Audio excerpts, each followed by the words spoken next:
Salam adik-adik, selamat pagi. Apa kabarnya? Semoga semua sehat dan sukacita ya. Ya adik-adik, kita jumpa lagi di ibadah minggu ini. Kita akan siapkan hati kita untuk masuk di dalam ibadah sekolah minggu kita pada pagi hari ini. Sebelumnya kita akan berdoa dulu. Mari kita satu dalam doa. Bapa kami yang di surga, Bapa yang kami muliakan di dalam nama Tuhan kami, Yesus Kristus. Kami mengucap syukur kepadamu Tuhan, oleh karena kasih setia Tuhan sangat luar biasa. Boleh melihara kami, memberkati kami, sehingga pagi ini kami boleh jumpa lagi walaupun secara online, tapi kami percaya bahwa Tuhan akan memberkati kami. Terima kasih Tuhan, kami menyerahkan ibadah kami Tuhan, dari awal, pertengahan, hingga akhirnya kami serahkan ke dalam tangan kasih Tuhan. Di dalam nama Yesus kami berdoa. Amin.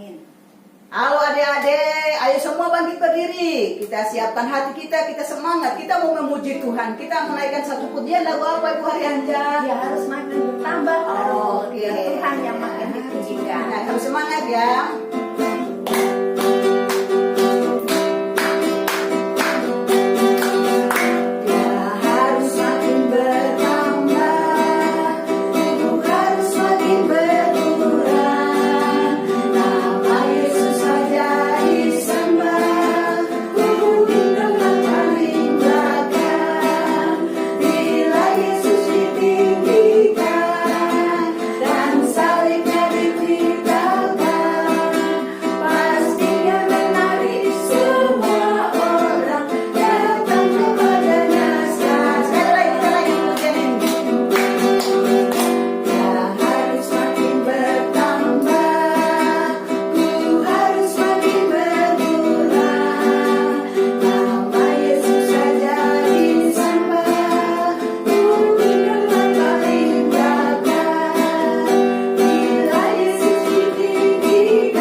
Hari ini yang bertugas saya dengan Ibu Haryanja ya. Biar adik-adik harus tetap semangat ya, jangan melupakan kami Ibu Guru ya, Ibu Haryanja dan saya ya. Ya, kita siapkan hati kita untuk kita mau mendengarkan kebenaran firman Tuhan. Namun sebelumnya kita mau naikkan satu pujian lagu Ibu Haryanja.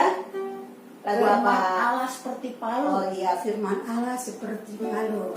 Ya. Kita yang keras juga dilembutkan oleh Tuhan. Firman Allah ketika kita mendengarkan firman Tuhan ya. Ya, siapkan hati kita ya, semangat kita memuji Tuhan. Firman Allah seperti palu.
Di rumah kita berdoa ya. Mari kita berdoa. Bapa di surga, untuk waktu yang ada di depan kami rindu datang di kaki Tuhan, mendengar Tuhan berfirman. Biarlah semua anak-anakmu boleh tenang ya Bapa di rumah masing-masing dengan sukacita menerima firman-Mu. Tuhan memberkati kami semuanya. Dalam nama Yesus kami berdoa dan mengucap syukur. Amin. Apakah kamu pernah mendengar cerita tentang surga? Surga adalah tempat yang indah, tempat yang menyenangkan. Tuhan ada di surga dan Tuhan ingin kita semua pergi ke surga suatu hari nanti. Tentunya kamu ingin masuk surga, bukan? Bolehkah saya bertanya? Apakah kamu yakin pasti masuk surga? Apakah alasan Tuhan mengizinkan kamu masuk ke surga? Banyak orang berkata, kita harus taat kepada orang tua, rajin beribadah, rajin berdoa, rajin berbuat baik, dan lain sebagainya. Tapi harus baik apa? Saya punya kabar baik untukmu. Ini kabar baiknya. Surga adalah hadiah gratis dari Allah. Namanya hadiah, tentu kita tidak perlu membayar. Surga tidak didapat karena kita berbuat sesuatu, seperti rajin membaca kitab suci, rajin belajar, rajin berdoa, atau rajin melakukan perintah Allah yang lain. Surga juga tidak didapat karena kita layak atau pantas menerimanya. Seperti misalnya kita jadi anak yang pintar, anak yang rajin, kita tidak nakal, suaranya bagus, selalu juara di sekolah. Tapi sekalipun surga adalah hadiah gratis, semua orang tidak dapat masuk surga karena ada yang menghalangi, yaitu dosa. Kita semua adalah orang-orang yang berdosa. Dosa itu seperti kalau kita tidak taat kepada perintah Tuhan, kita marah-marah, bertengkar, menyontek di sekolah, berbohong, berkata-kata kotor, berpikiran jelek, malas, dan lain sebagainya. Dosa juga kalau kita tahu yang baik tapi tidak mau melakukan, seperti membantu orang tua, beribadah, berdoa, taat kepada orang tua, tapi kita tidak lakukan, itu adalah dosa.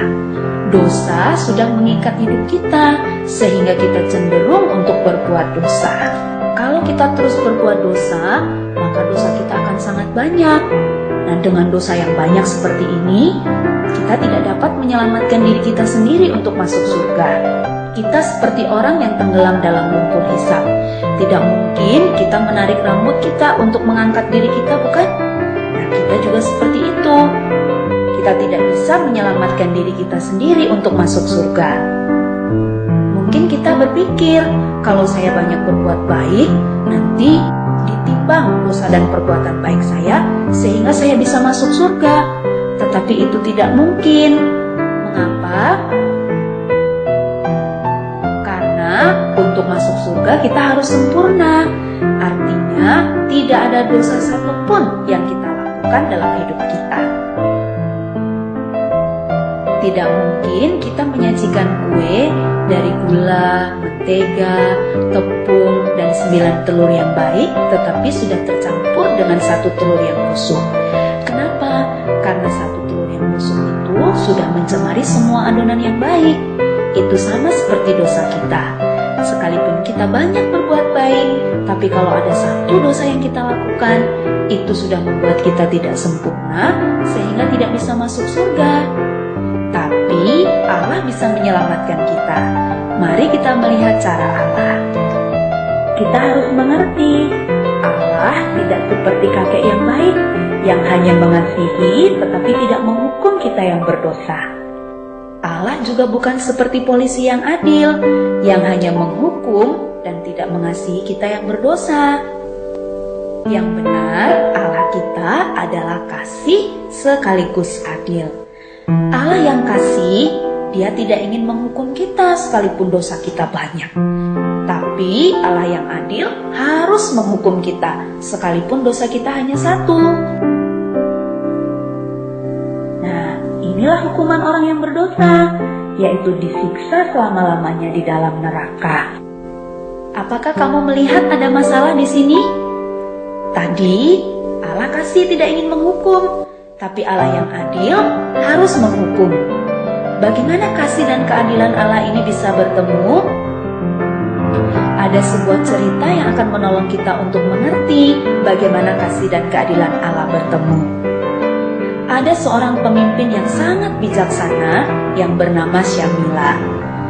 Dia mau membebaskan rakyat dari pemerintahan yang kejam. Tiba-tiba suatu kali prajuritnya datang melapor bahwa ada yang mencuri bahan makanan mereka. Syamila menjadi marah, lalu dia memerintahkan bahwa siapapun yang mencuri dan tertangkap akan dihukum 50 kali cambukan di muka umum. Ternyata ada yang mencuri dan pencurinya tertangkap. Tapi yang mengejutkan Jenderal Syamila, yang mencuri ternyata adalah ibunya sendiri. Syamila bingung apa yang harus dia lakukan, karena tentu dia sangat sayang kepada ibunya. Tetapi sebagai pemimpin, dia harus menjalankan keadilan, yaitu menghukum orang yang sudah melakukan kesalahan.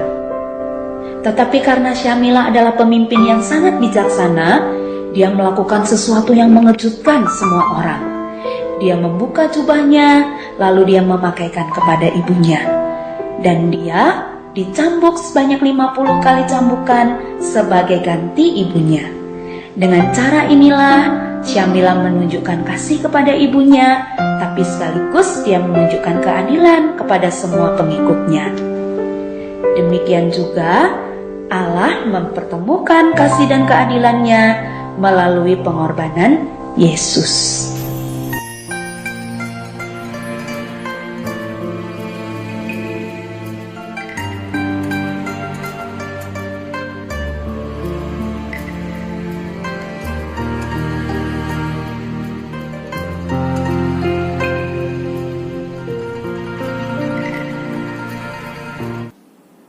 Ya, jadi anak-anak semua di rumah, kita tadi sudah mendengar firman Tuhan ya. Ternyata semua orang sudah berdosa, tidak terkecuali. Baik itu tadi Ibu Haryanja, Ibu Ruth, ya, anak-anak semua di rumah, papa mama, semuanya sudah berdosa. Dan apa hukumannya? Hukumannya adalah maut di dalam neraka selama-lamanya. Tetapi syukur kepada Allah ya, oleh karena Tuhan Yesus sudah mati di kayu salib, maka dosa-dosa kita semuanya ditebus dan kita diselamatkan, menerima anugerah pemberian Tuhan, yaitu hidup yang kekal. Kita menerima hidup yang kekal selama-lamanya nanti di surga. Jadi kita akan mengundang Tuhan Yesus ya masuk di dalam kehidupan kita, memimpin hidup kita, dan Dia menjadi Tuhan dan juru selamat kita, sehingga kita akan menerima hidup yang kekal dari Tuhan. Mari anak-anak semua, kita akan berdoa mengundang Tuhan Yesus masuk di dalam kehidupan kita. Kita berdoa ya. Mari kita berdoa.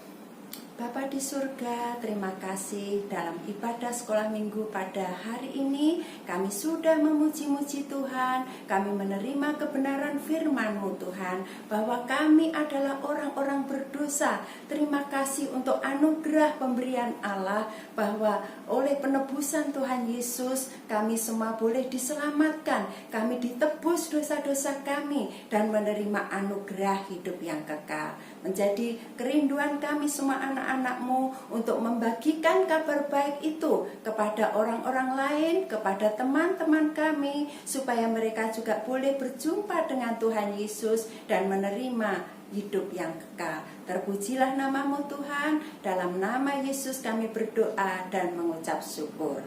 Amin. Nah, anak-anak sekalian, jangan lupa ya ayat hafalannya pada hari ini, Yohanes 3 ayat 16.